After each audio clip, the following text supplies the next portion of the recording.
बिस्मिल्लाहिर्रहमानिर्रहीम। नाज़रीन अस्सलाम वालेकुम। कौमी आवाज़ न्यूज़ के साथ मैं हूं आपका मेज़बान आबिद हुसैन। अवामी मसाइल प्रोग्राम के सिलसिले में आज के हमारे मेहमान हैं सीनियर सहाफ़ी जनाब शाहिद मुस्तफ़ा साहब। अस्सलाम वालेकुम शाहिद मुस्तफ़ा साहब। अस्सलाम आबिद साहब, खैरियत बहुत से आप? शुक्रिया। कराची में सर्दी जो है वो शुरू हो गई है। सर्दी भी शुरू हो गई है कराची में, और कराची में तो बहरान के साथ बहुत सारे बहरान हैं। लोड शेडिंग है, बल्दियाती मसाइल हैं, इलेक्शन है अब, और सर्दी है। सर्दी में ये इलेक्शन यानी आ आप रहा ये है। कहना चाह रहे हैं कि सर्दी के साथ साथ अवामी मसाइल भी बढ़ रहे हैं।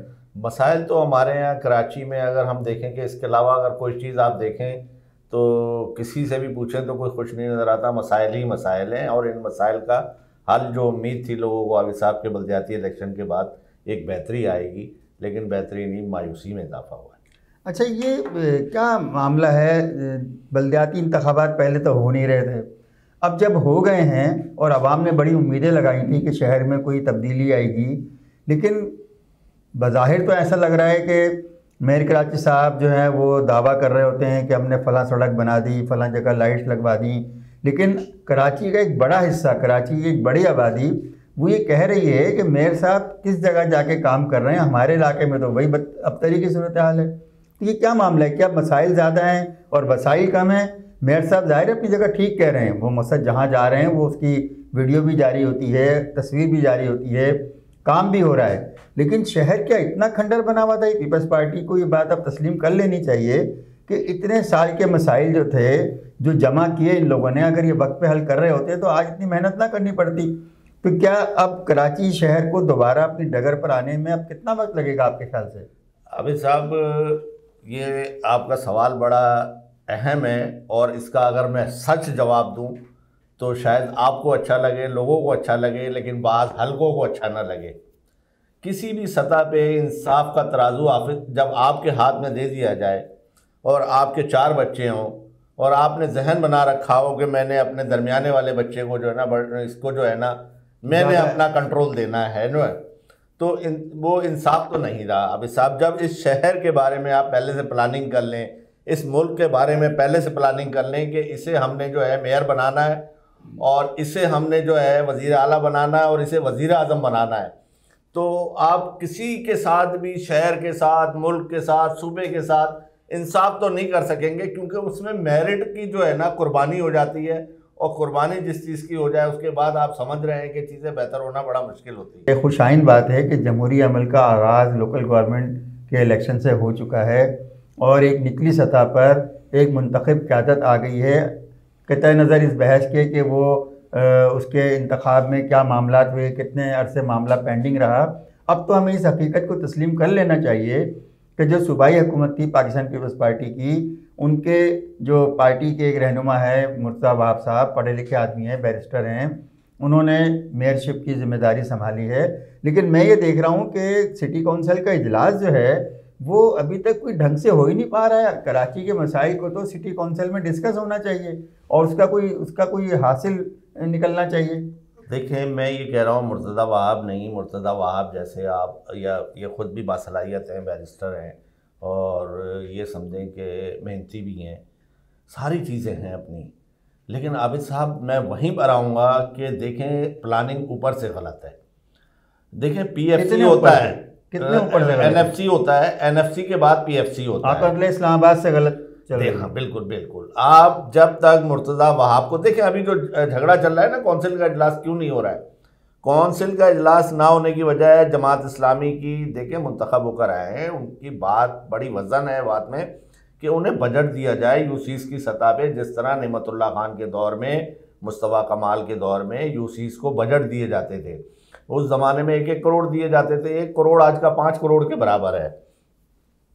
तो अगर इन यूसीस को आप, इन मुंतखब होने का फ़ायदा क्या? वो गटर के ढकने में, कराची में देख रहे हैं आप कितने अमवात हुई हैं, गटर के ढकने नहीं है क्या? गटर के ढकने इतने कीमती हैं, तो बजट देने में क्या रुकावट है शायद? बजट के लिए इनके पास कोई रास्ता, कोई पैसा नहीं है, रेवेन्यू नहीं है केएमसी के पास।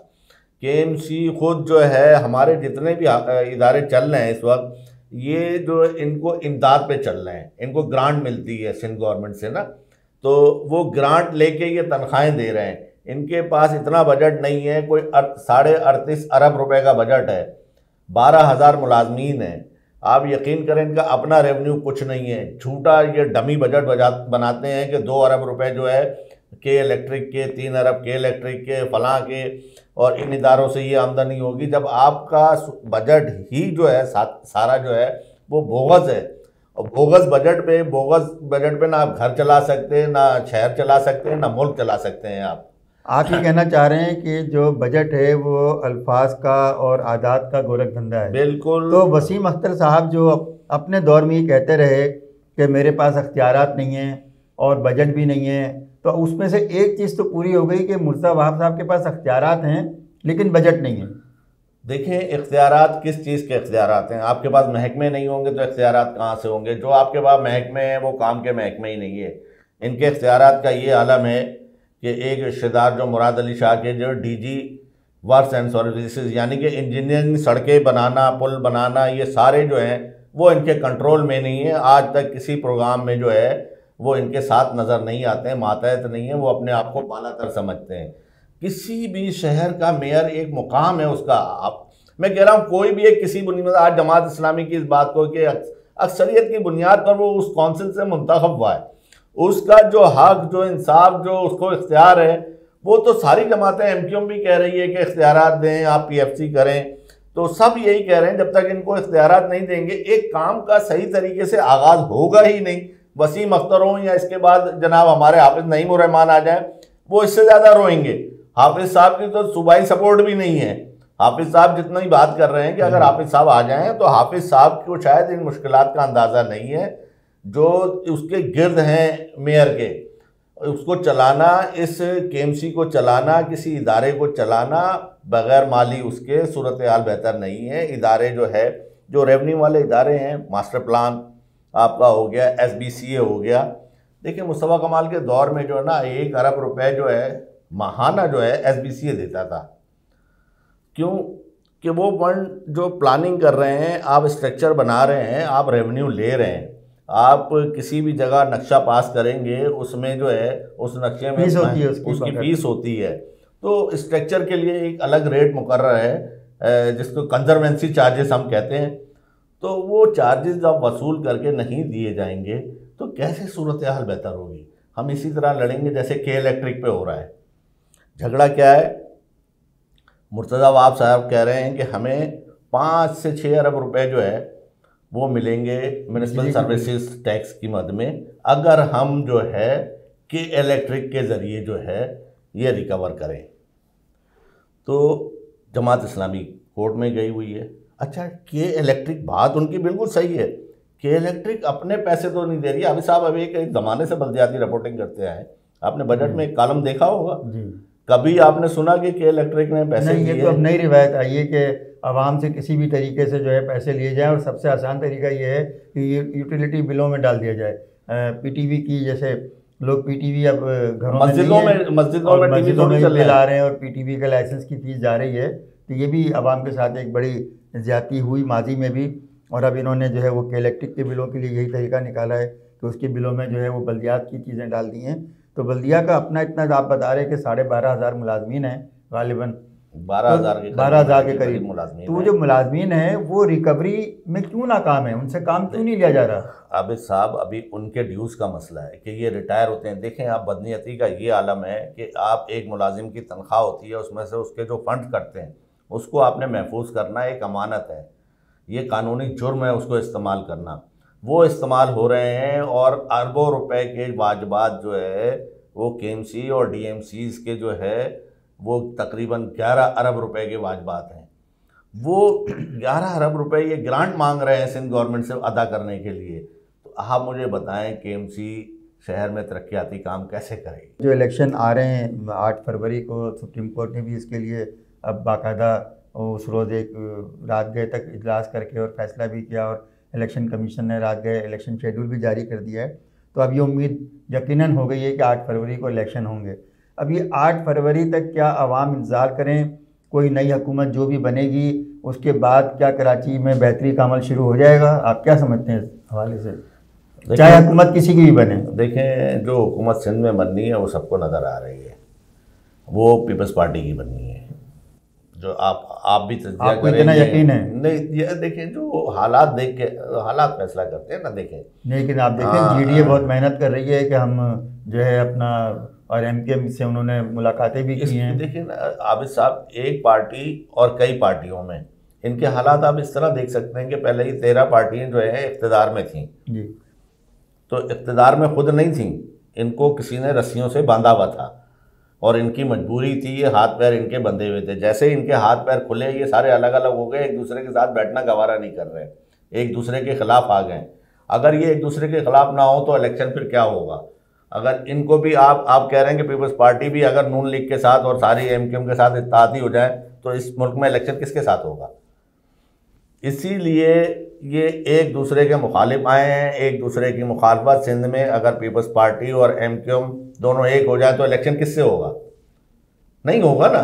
तो इसीलिए एमकेएम जो है यहाँ, ये एक सियासत है और सियासत में ये एक दूसरे के, जाहिर है इतने हमलावर और हमारे मुस्तकबिल का, अवाम के मुस्तकबिल का, और सारे दावे अवाम के लिए होते हैं लेकिन होता कुछ नहीं है। नाज़रीन, आपने सीनियर सहाफ़ी शाहिद मुस्तफ़ा साहब की गुफ्तगू सुनी, जो कराची के गंभीर मसाइल के हवाले से अपना तज़किया पेश कर रहे थे। नाज़रीन, जैसा कि आपके इल्म में है कि कराची गुज़िश्ता कई साल से बेशुमार मसाइल का शिकार है, और ख़ास तौर पर उनमें जो बल्दियाती मसाइल हैं, बहुत सारे इलाकों में पानी नहीं आता है, बहुत सारे इलाकों में गटर उबल रहे हैं, और सफाई का निज़ाम अब कुछ जाके बेहतर हुआ है सिंध सॉलिड वेस्ट मैनेजमेंट बनने के बाद, लेकिन वो भी स्टाफ की और गाड़ियों की कमी की वजह से बहुत रेगुलर बुनियादों पर नहीं हो रहा है। लेकिन असल मसला वही है जिसकी तरफ इशारा किया गया है शाहिद मुस्तफ़ा साहब की जानिब से, कि फ़ंड्स के बगैर शहर की हालत नहीं सुधर सकती। इतना बड़ा शहर है, पूरे मुल्क को टैक्स देता है, पूरे मुल्क को पालता है, लेकिन इस शहर की जानिब आला ऐवानों से लेके और सिंध के ऐवानों तक कभी कोई संजीदगी से बड़े पैमाने पर फ़ंड देकर फ़ैसला नहीं किया गया। अब आने वाले इलेक्शन 8 फरवरी के बाद उम्मीद है कि जो भी हुकूमत, जिस पार्टी की भी हुकूमत बनेगी, हमें उम्मीद है करनी चाहिए कि वो कराची को बहुत ज़्यादा अहमियत दे, क्योंकि अगर कराची तरक्की करेगा तो मुल्क तरक्की करेगा। प्रोग्राम अवामी मसाइल का यहाँ हम इख्तिताम करते हैं और शाहिद मुस्तफ़ा साहब का शुक्रिया अदा करते हैं कि आज उन्होंने कराची के मसाइल, आबिद साहब के आज जो है कि आपने मुझे इस काबिल समझा, और अपने होते हुए, एक अपनी बात सलाहियतों के होते हुए, एक उस्ताद होते हुए। देखिए, कराची में सर्दी आई है, तो मैंने कहा जो सर्दी की तब्दीली है वो तब्दीली हमारे प्रोग्राम में ही महसूस होनी चाहिए। बहुत शुक्रिया आपका।